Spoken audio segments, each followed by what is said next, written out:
سے نکل کر بڑی مسجدوں میں جامع مسجد میں آتے ہیں اور جمعہ کی نماز ادا کرتے ہیں.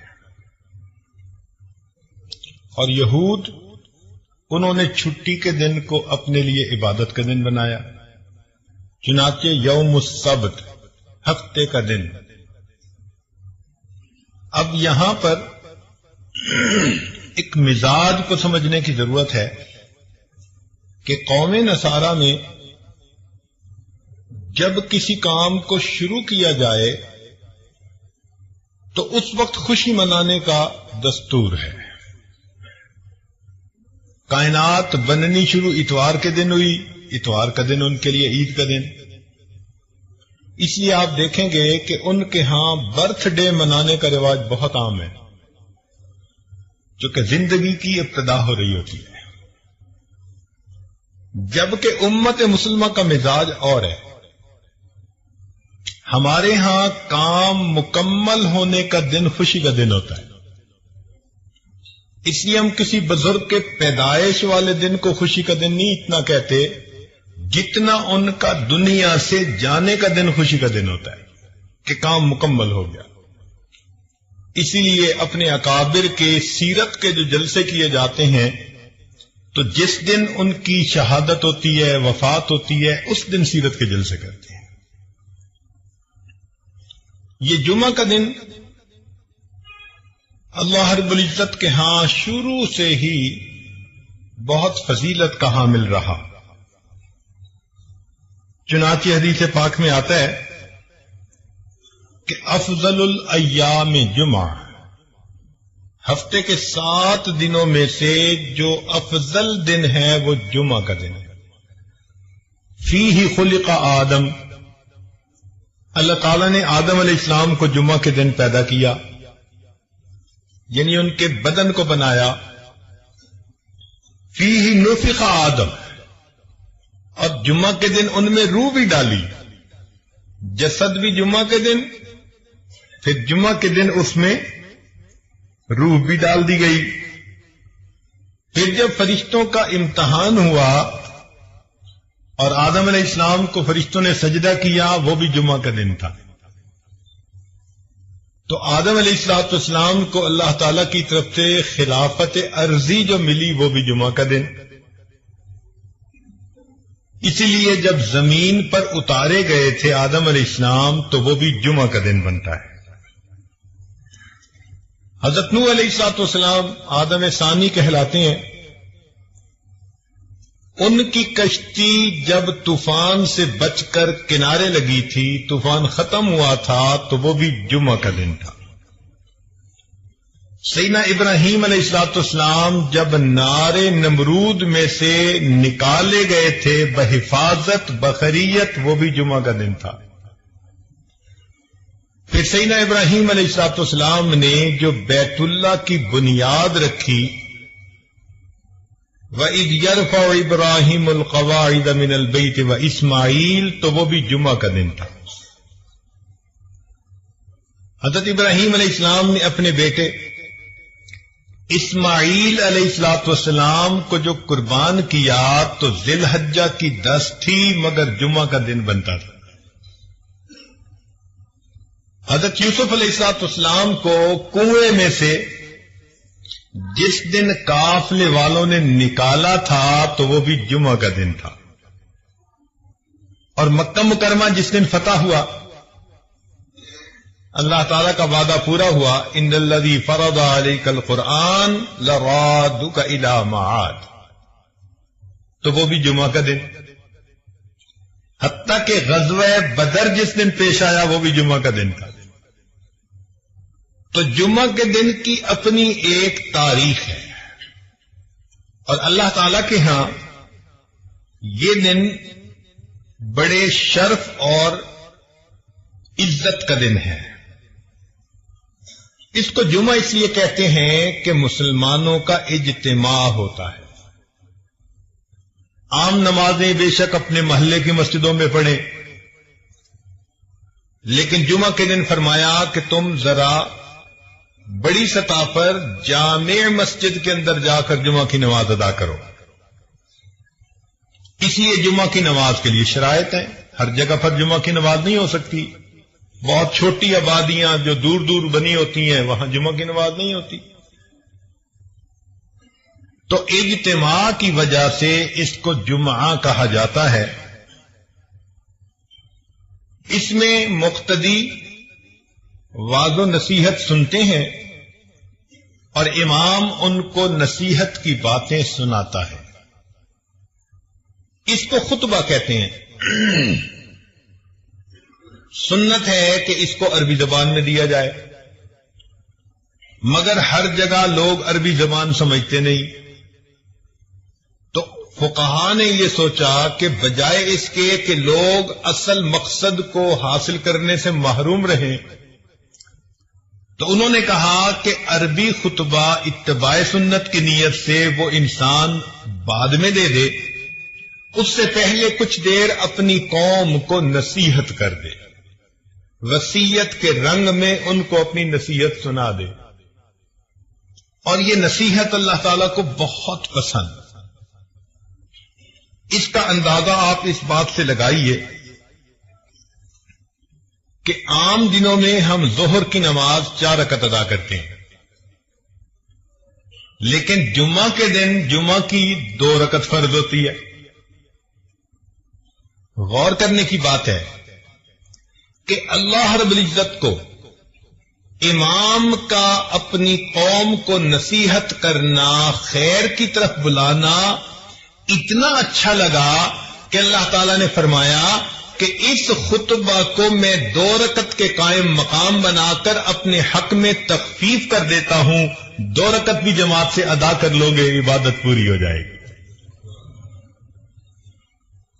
اس لیے حدیث پاک میں آتا ہے کہ جو آدمی اہتمام کے ساتھ جمعہ کی نماز ادا کرنے آتا ہے، غسل کرے، دھلے ہوئے کپڑے پہنے، خوشبو لگائے، کنگھی کرے اور وقت سے پہلے مسجد میں آئے، تو یہ عمل اللہ تعالیٰ کو اتنا پسند کہ اللہ تعالیٰ پچھلے جمعے سے اس جمعے تک کے درمیان کیے ہوئے تمام گناہوں کو معاف فرما دیتے.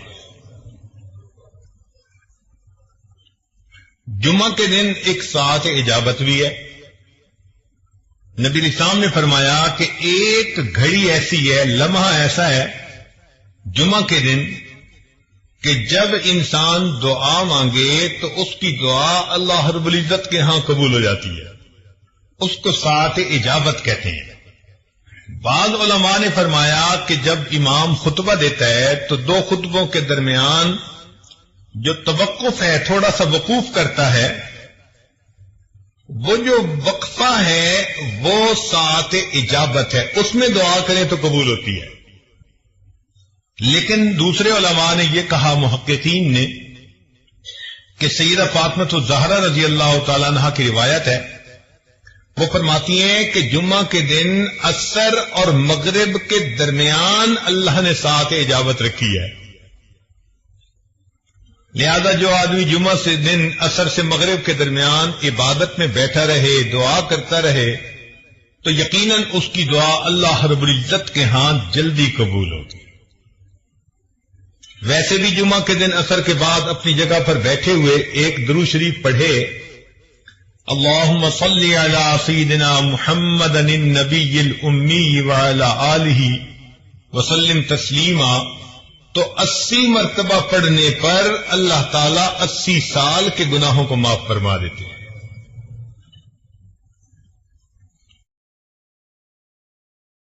یہ جو اجتماع ہے اس کی اللہ کے ہاں بڑی اہمیت ہے. اس کی دلیل ساری دنیا میں اربوں مسلمان ہیں، لیکن اپنی اپنی جگہ سب دعا مانگتے ہیں. ان کی دعا پر قبولیت کا وعدہ نہیں ہے اللہ کی طرف سے،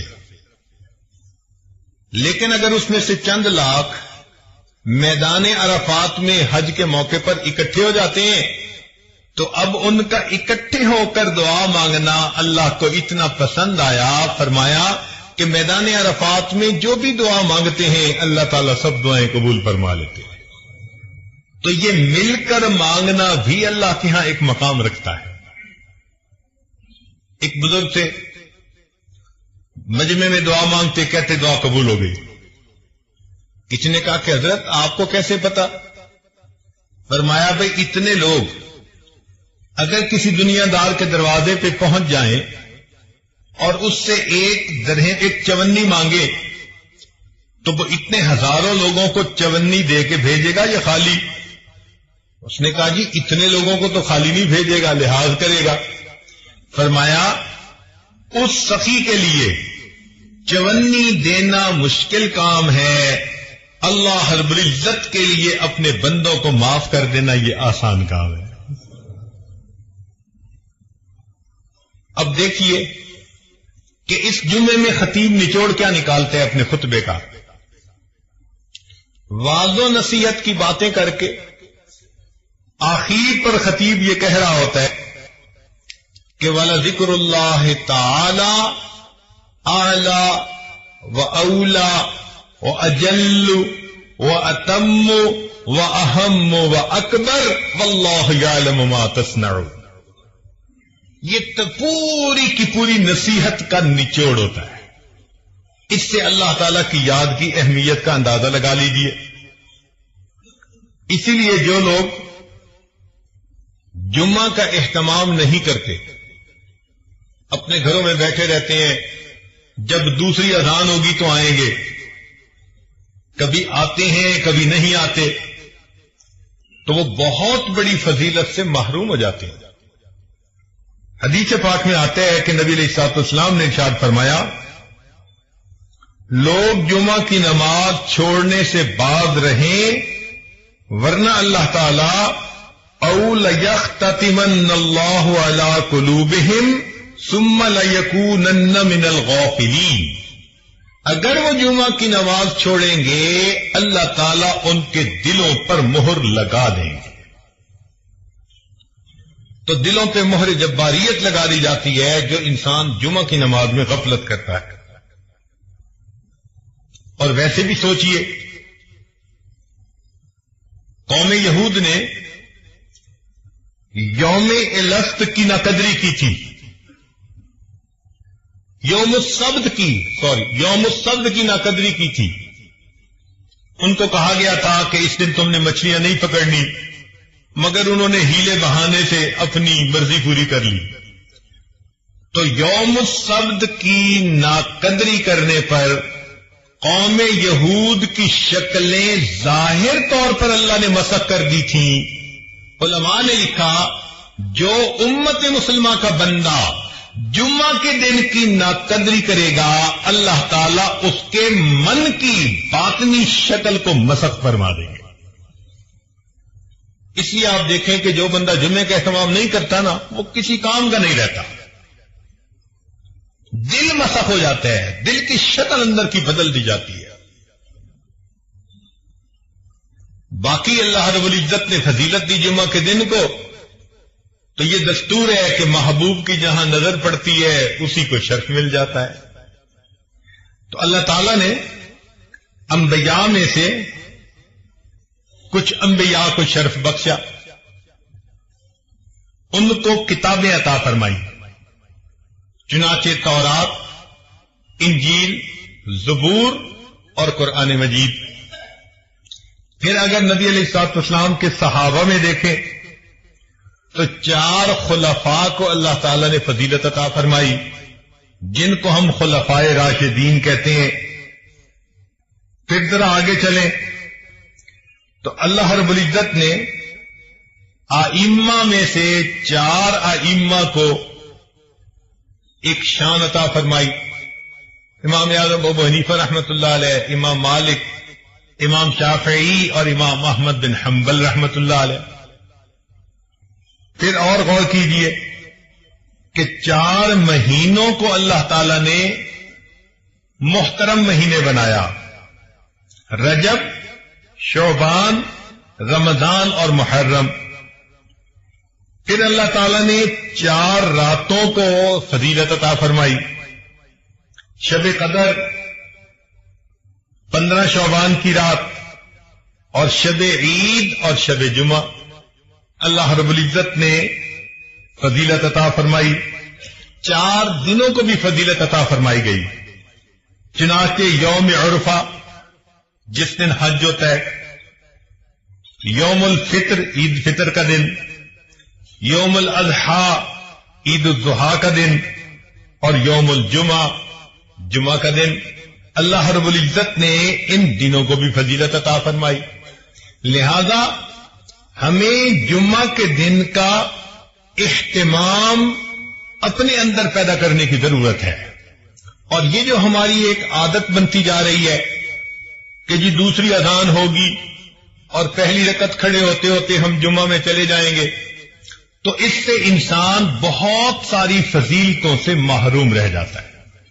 حق یہ بنتا ہے کہ وقت سے پہلے آئیں اور مسجد میں بیٹھ کر اللہ کی عبادت کریں، امام کی نصیحت کو سنیں، تاکہ پچھلے ہفتے سے اس ہفتے تک کے تمام گناہ اللہ تعالیٰ معاف فرما دے.